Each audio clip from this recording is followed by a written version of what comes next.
আমি হয়তোবা 60-এর দশকের পরিবেশটাকে আমি হয়তোবা কিছুটা ফিরিয়ে দিতে পারবো। আমরা এখানে 5,000 শ্রমিকের পুনর্বাসন করতে চাই।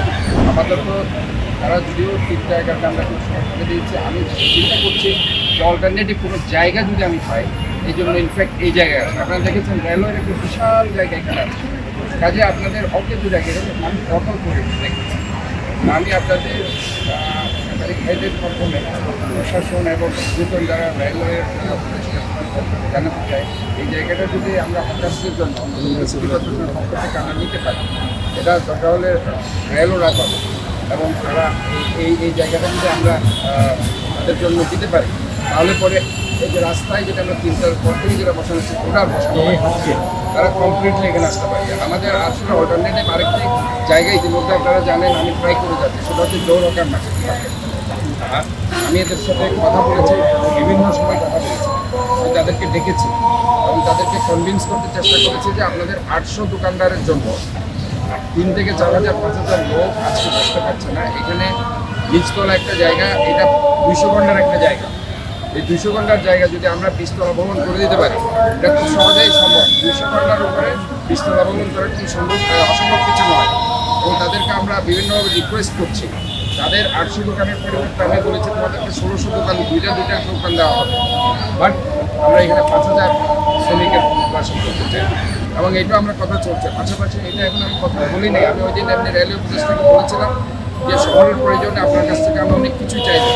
যেমন আমি আমার কাছ থেকে শুধু বলছি আমি ঢাবার পর আমার দরকার, আমার জোড়া দিকে দরকার, মানুষের বিনোদনের জন্য উনি রাজি হয়েছে। ইভেন সিআরবিতে আমার যে রাস্তাঘাটের কাজ করতে পারছিলাম না, রেলওয়ে করবে বলে বারবার বলছে, সেখানে উনি আমাকে বলেছে আপনি করে ফেলেন। সেখানে আমি সম্মতি পোষণ করছি। আমাদের বিলম্বে সিআরবি আরও একটি চমৎকার জায়গায় পরিণত হবে। আপনারা দেখবেন সেখানে আমি গ্রিন গ্রাস করবো এই মাঠগুলোতে, এখানে মানুষ বসে থেকে সেখানেও মানুষ শুয়ে থাকার মতো ব্যবস্থা, এমন লেভিস গ্রিন গ্রাস করে দেব যাতে করে একটা দৃষ্টিনন্দন একটা বিনোদন কেন্দ্র করে, সেটা আমি ইনশাল্লাহ করি। তো কাজে যেটা যদি আমরা পারমিশন পাচ্ছিলাম না, রেলওয়ের জায়গা রেলওয়ে বলছে এটা আমরাই কাজে এখানে আমি বলছি যে রেলওয়েকে একটু ছাড় দিতে হবে। পুরো চট্টগ্রাম শহরে রেলওয়ের জায়গা, বন্দরের জায়গা, ডিসির জায়গা, কাজে আমাদের তো কোনো জায়গা নেই। আমরা মানুষের জন্য চাচ্ছি এই হকেটসগুলো আসলে কোথায় যাবে। আমি এই জায়গাটা যদি বিশাল এলাকা পেয়ে যাই, এখানে মিনিমাম 1 থেকে 2,000 হকার আমি পুনর্বাসন করবো। এই জোনটা দেখেন আপনি, এখান থেকে শুরু করে একদম পুরো অকেজ পড়ে আছে এবং সেখানে এখন পড়ে আছে মাদকাসক্তিরা সেখানে মাদক সেবন করছে এবং সেখানে বিভিন্নভাবে ভাড়া দিচ্ছে, ওনারা যে আপনারা জানেন।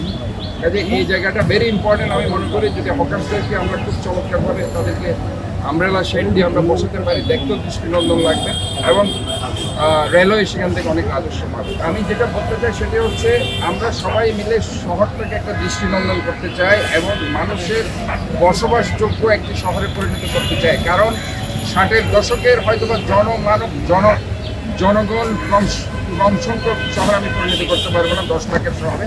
আমি হয়তোবা 60-এর দশকের পরিবেশটাকে আমি হয়তোবা কিছুটা ফিরিয়ে দিতে পারবো। কারণ আমি যদি এই কাজগুলো করতে পারি, বিশেষ করে আশকার দিঘির পার্কে আমি যদি দৃষ্টি নন্দন করে মানুষের চোখের সামনে আনতে পারি, আমি যদি জোড়ার দিকে, আমি যদি বেলোয়ার দিকে, আমি যদি আপনার ড্যাবার পার্ক, এগুলো যদি ওয়াইফাই করে দিয়ে মানুষকে দেখাতে পারি, এই সিআরবি এলাকাটাকে আরও বেশি সুন্দর গ্রিন লেভিস করতে পারি এবং এই হকার্সদেরকে যদি আমরা আজকে যেমন সকাল 8টা থেকে 11টা পর্যন্ত তারা করবে না, ভোর থেকে 3টা পর্যন্ত, 3টার পর থেকে তারা একটা ইভিনিং মার্কেট হিসাবে তারা আমরা করে দিব আস্তে আস্তে। আপাতত আমরা তাদেরকে 5টা পর্যন্ত বলেছে, পরে তারা ঐক্যবদ্ধ হয়ে রিকোয়েস্ট করে তারা 3টা পর্যন্ত করেছে। তো যাই হোক, এই জন্য আমি বলছি আপাতত তারা 3টা থেকে বসলেও আমরা দুটো জায়গার কথা বলছি। একটা হচ্ছে জোর হকার্স মার্কেটকে আপনার বহুতল ভবন করা, আরেকটা হচ্ছে এই রেলওয়ে স্টেশনের যেখানে মাদক ব্যবসায়ীরা তাদের এখানে মাদকাসক্তির লোকজনকে এখানে জড়ো করে শহরটাকে একটা মাদকাসক্তির শহর হিসেবে পরিণত করছে।